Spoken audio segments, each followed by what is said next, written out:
Vidéo facecam, prise 1. Je clappe, hein, mais le micro il est intégré à la caméra. J'ai pas encore du gros matos. Bref, soyez un peu indulgents avec moi, c'est ma première vidéo facecam. J'ai presque essayé de vous faire un décor en plus, hein, avec des petites motos en wheeling et des petits scooters en stoppie, des trucs comme ça. Bref, aujourd'hui on va parler de la nouvelle bécane que j'ai achetée, ou plutôt des deux nouvelles bécanes que j'ai achetées, puisqu'on a acheté deux bécanes avec Alaya. On a passé sur des bécanes électriques. Alors je vous explique comment on en est arrivé à ça. Ça fait déjà 2 ans que j'ai démarché plusieurs marques de bécanes électriques, mais des grandes marques connues, des trucs comme Cake qui vendent des bécanes électriques super chères. Enfin bref, aucune ne m'a donné signe de vie. Ça c'était il y a 1 an et demi, peut-être 2 ans. Et du coup j'avais laissé tomber l'idée. Je m'étais dit bon, bécane électrique, pour l'instant on peut rouler tranquille. On va rester sur du thermique, y a pas de problème. Petit à petit là, la dernière année où on a roulé, on a un peu foutu le sbal, faut admettre. Des grosses tronçonneuses, du bordel sur spot. On roulait à 20 sur le spot, c'était un bordel. Enfin bon bref, tout ça pour dire que les flics ils ont fini par nous virer de où on s'entraînait depuis déjà plus de 10 ans. Ça arrivait fréquemment qu'on se fasse virer une fois sur deux, bon voilà. Sauf que là, on arrivait sur le spot. Faut savoir qu'à Nice, il y a des caméras partout. Donc on arrivait sur le spot, une demi-heure après, les flics étaient là, ils nous viraient. On a essayé ça pendant plusieurs semaines. Tac, tac, tac. À chaque fois, ils nous viraient, ils nous viraient, ils nous viraient. Et il y a un beau jour, ils nous ont dit, on va mettre des amendes. Bon, ils nous disaient ça à chaque fois pour essayer de nous dissuader de revenir. On revenait tout le temps. On a dit, ok, bon, on est parti. Le lendemain, on est revenu. Et effectivement, cette fois-ci, ils nous ont mis des amendes. Alors là, on a dit, ça change un peu la donne. On a essayé de laisser poser la sauce pendant un moment. On y est retourné un peu après. Et c'est toujours pareil. Toujours la même rengaine. On se fait virer. Alors, c'est soi-disant pour rodéo urbain. Et je pense que c'était surtout à cause du bruit. Donc, on s'est dit, petit à petit, ça trottait dans ma tête. Je me suis dit, il faut la seule solution qui nous reste. Parce que là, on roulait en pot d'origine et tout déjà. Hein. Faut dire, sur le WLR, j'étais en FMF, j'étais déjà retourné en pot d'origine. Malgré tout, ils nous viraient pour le bruit. Donc je me suis dit, la seule solution, pour plus qu'ils nous virent pour le bruit, c'est de passer à l'électrique. Donc je reviens sur mes recherches d'électrique, tac, tac, tac, je cherche. Et en fait, l'électrique, c'est simple, c'est soit des trucs de merde, soit des trucs hyper chers. Tu regardes des trucs comme Cake, les Cake, déjà, elles sont chères. Maintenant, t'as les Starkvark qui vont sortir, mais c'est hors de prix, je sais plus le prix, mais c'est plus de 10 000 balles. Enfin bon, pour un truc pour faire du spot, et encore, on sait même pas si c'est adapté, donc j'ai dit, c'est compliqué. Du coup, à force de regarder sur Instagram ceux qui roulent en bécane électrique, qu'est-ce que je vois? C'est les Surron. Alors les Surron, on en voit pas mal. Aux US, ils ont pas mal ça. Et du coup, je me dis, je vais voir qui fait des Surron dans le coin, on va aller essayer ça. On a allé les essayer avec Baguette et Louis, je vous mets peut-être quelques petites vidéos.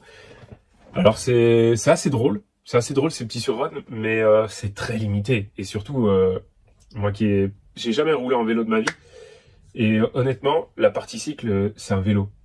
Alors tous ceux qui ont déjà fait, je pense, de la descente du VTT et qui font de la bécane à côté, je pense qu'ils doivent s'y retrouver là-dedans. Moi personnellement, la partie cycle, je m'y retrouvais pas du tout dedans. Ça veut dire, tu peux faire le con avec, ça manque un poil de chevaux, mais bon, il existe des batteries, des machins, des kits pour gagner des chevaux. Après, la partie cycle, ça reste la même. Ça reste une partie cycle hyper légère de vélo. Et en fait, on retrouve pas du tout les sensations de la moto. C'est vraiment un truc entre le vélo et la moto. Et on a essayé ça. Je me suis dit, franchement, pour faire le con, l'avantage, c'est comme c'est un gabarit de vélo. Je me dis, tu peux tourner un peu partout. Les gens, ils se disent, ouais, c'est un vélo électrique. Je voulais retrouver les sensations de la moto et je les avais pas vraiment avec ça. Du coup, je suis allé essayer d'autres bécanes. Et notamment, une qui était à peu près à portée de prix, à portée de bourse, c'était la BHR, donc une moto électrique.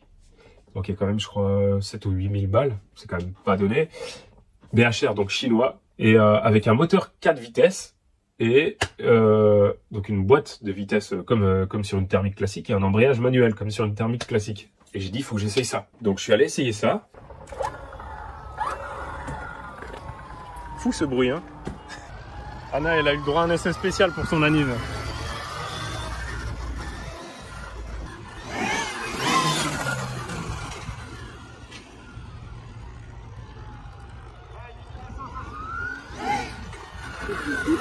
Ah ouais, c'est plus kiffant.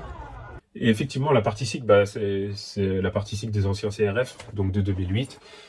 Donc j'ai essayé ça, on va se faire un petit parking, c'était un peu difficile de se faire une idée, mais déjà, au niveau du poids, de l'inertie de la moto, ça ressemblait, enfin c'est une moto quoi. Le moteur, il y a des watts, je me dis putain, ça c'est cool. Donc j'ai dit je vais trouver un truc comme ça. Donc je me renseigne, il y a disponibilité compliquée, on les trouve, enfin il y a un mec qui les fait, il en a une, Elles devaient sortir en homologué. Elles sont toujours pas homologuées. Elles devaient être homologuées. C'était fin 2021. Après, c'était mi-2022. Mi-2022, toujours pas de BHR homologué. Je me dis, bah, quitte à prendre un truc pas homologué, je peux trouver autre chose. Donc, je continue sur Instagram. Je cherche. J'ai toujours, voilà, mais comme j'ai regardé pas mal de surruns, je vois pas mal de e-bike passer, surtout des surruns, machin, tac. Un jour, je vois une e-bike. Et je vois que c'est aussi un truc... Alors, c'est un gabarit un peu plus gros qu'une surrun. C'est pas tout à fait une vraie bécane. Je vous la montrerai là. Et c'est un entre-deux, mais qui a aussi la boîte 4 et l'embrayage manuel. Et je me dis, putain, on trouve ça où? Du coup, j'écris au mec sur Instagram. Je lui dis, putain, cool ta bécane. T'as trouvé ça où? Machin et tout. Bref, on discute. Entre-temps, je me rends compte qu'il y a un mec en France qui les vend, qui maintenant les vend plus, d'ailleurs. Qui les vendait, c'est le Mini Rider, je crois. Il les vendait sous sa propre marque. LMR, je sais plus quoi, le modèle. C'était exactement la même. Entre-temps, il y a le mec aux US qui me répond. Il me dit, ouais, je l'ai acheté directement en Chine. Et je peux te donner le contact d'une commerciale de l'entreprise. Puis je lui dis, putain, ouais, volontiers. Puis il me dit, à côté de ça, j'ai fait un groupe sur Facebook où tous ceux qui ont acheté cette bécane, on se regroupe dedans, on se donne des conseils, machin et tout. Je dis, putain, c'est cool. Bon, j'ajoute au grouroupe. Je vois qu'il y a plusieurs mecs qui roulent avec ça. Je vois qu'il y en a qui l'ont équipé stunt, il y en a qui l'ont équipé plutôt pour l'enduro, parce qu'à la base, c'est plutôt une bécane cross enduro. Le cadre, c'est un peu dirt bike, c'est un doux mélange. Bref, du coup, j'ai le nom de la commerciale, donc sur Facebook, je lui ai écrit. J'ai dit, voilà, j'ai vu ce modèle, machin, c'est machin qui m'a envoyé vers vous. Est-ce que vous le vendez toujours? Comment on fait pour se le procurer? Elle me dit, oui, on le vend toujours, mais on a le nouveau modèle qui est arrivé. À l'heure où on a commandé ça, il n'était pas sur Alibaba. Je crois que maintenant, il est sur Alibaba, donc le modèle qu'on a commandé. Alibaba, donc le gros site chinois où tu peux importer des trucs. Et du coup, je dis, ouais, le nouveau modèle, c'est quoi, machin? Elle me dit, alors c'est ça ressemble à ça, donc c'est celui que j'ai acheté. À l'époque, il y avait encore personne qui l'avait. Donc, je dis, ouais, ça peut être cool. Est-ce que c'est beaucoup plus cher et tout? Elle me dit, non, le prix, il est $500 de plus. Je fais, putain, $500, ça ressemble quand même plus à une vraie bécane que l'autre, quoi. Enfin, je veux dire, il y en a un qui ressemble à une dirt bike et l'autre qui ressemble quand même à une vraie bécane. Je regarde en détail, je fais, putain, mais le cadre, je le reconnais. Je regarde la Freeride de chez KTM et je compare les deux cadres et en fait, je me dis, putain, c'est une partie cycle de KTM, en fait, sur cette bécane. Et je lui écris à la meuf, je fais, la partie cycle, c'est celle de la Freeride. Elle me dit, alors oui, le cadre, c'est le cadre repris de la Freeride. Et par contre, tout ce qui est amorto et tout, c'est repris des EXC, amorto, Braos, fourche. Donc je dis, putain, ouais, c'est une partie cycle qui est pas dégueu, tu vois, roue avant 21, enfin, comme une enduro, une cross classique, quoi. Et le problème, c'est que je me renseigne un peu dessus, et elle venait de le sortir. C'est un modèle qui devait sortir en 2023. À l'époque, on a commandé, enfin, que je me suis renseigné, c'était septembre 2022. Il venait, en gros, de la mettre en production, celle-là. Il l'avait pas encore vendue. Et du coup, je lui dis, est-ce qu'on peut envisager un partenariat où si je vous prends 2 bécanes, est-ce qu'on peut envisager d'avoir un prix en échange que je vous fasse de la pub en France, en Europe, quoi, parce que du coup la marque n'est pas répandue en Europe. Donc elle me dit, ouais, carrément, ça peut nous intéresser, on va partir sur un truc dans ce goût-là, machin. Elle revient vers moi avec une facture, elle me dit, voilà, ça serait le prix pour 2 bécanes. Donc je vous mets le détail de la facture ici. Donc elle nous a fait un prix sur les bécanes, un prix sur la livraison, et encore un petit rabais à la fin, $400 pour dire qu'il y a un rabais qui apparaît sur... Tout ça pour dire qu'elle nous sortait les bécanes, je crois, à $8,200. Ce qui revient, on va dire, 4,100 € la bécane. Je dis, putain, 4,100 € la bécane. Un truc avec une vraie partie cycle électrique.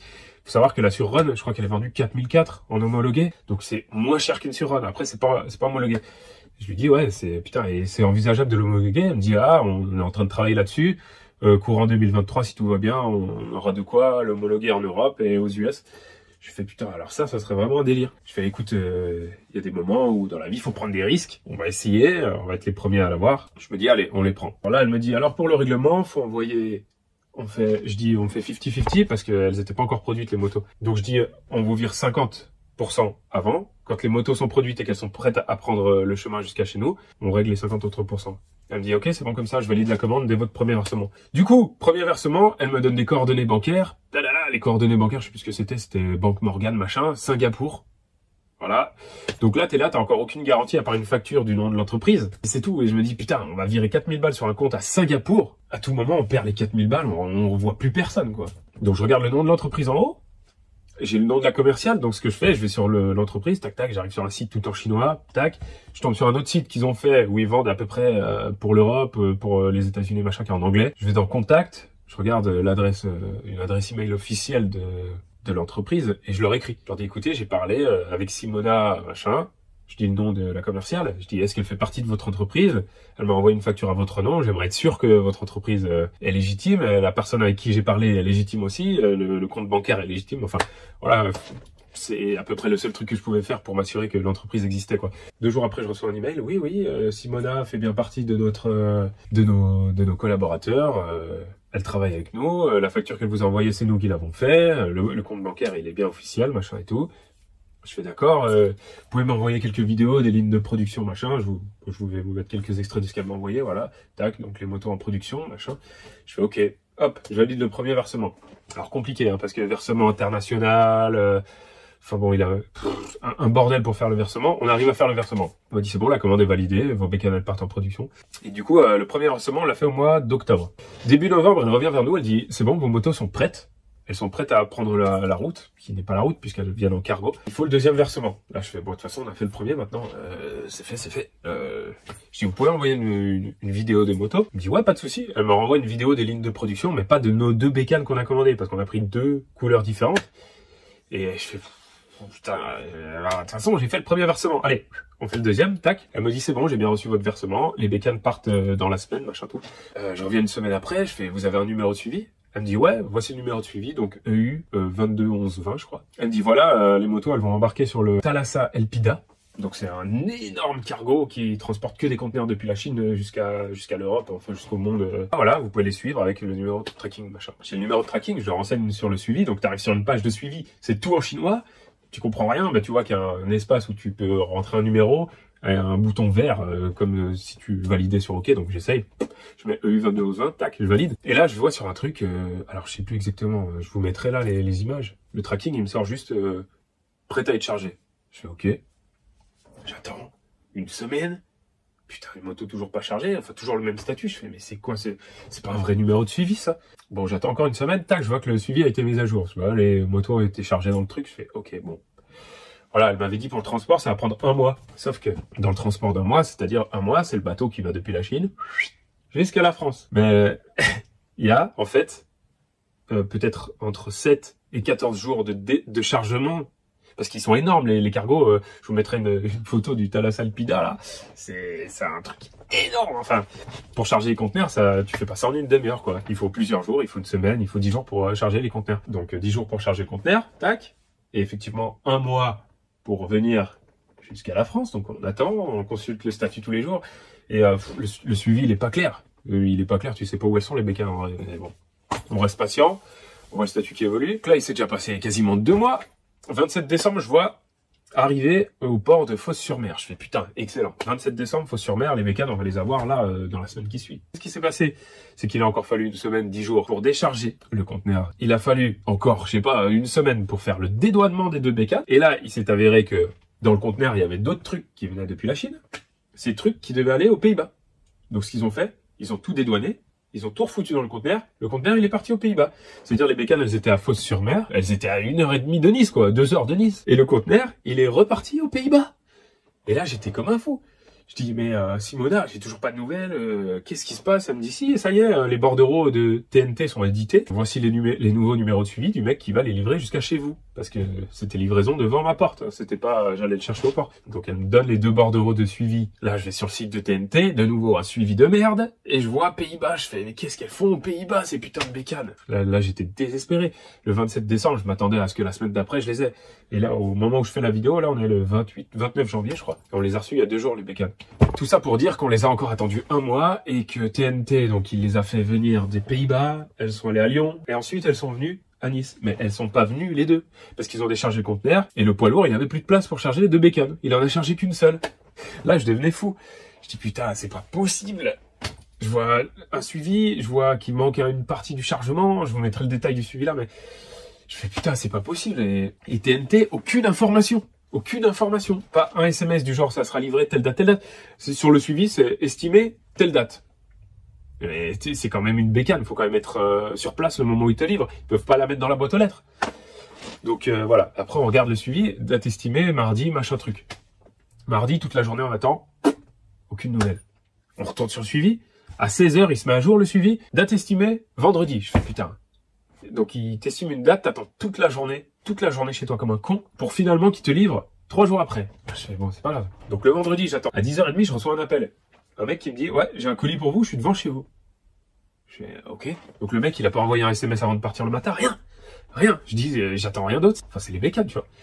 Je le fais rentrer et tout. Je fais, putain, enfin, au moins, on arrêtera d'attendre tous les jours sur ce putain de suivi. Hop, il ouvre sa porte. Pouf, j'ai les vidéos. Une bécane, une seule. C'est-à-dire, il a même pas pu livrer les deux d'un coup. Je fais, ah, c'est pas possible. Et je dis, elle est où la deuxième bécane? Il fait, ah, je sais rien, moi, je sais pas que c'est une bécane, machin tout. Bon, elle arrivera, je pense, dans la semaine. Je fais, mais putain, mais ils s'en rendent pas compte, les mecs. On n'est pas toute la journée à la baraque, quoi. Enfin, je sais pas. Enfin, tout ça pour dire qu'elle est arrivée 2 jours après, la deuxième bécane, et que tout s'est bien passé. Je vais vous mettre maintenant la petite vidéo de l'ouverture du carton, tout ça. Et je vous ferai une deuxième vidéo pour le test de la bécane. Voilà, allez, à plus les gars.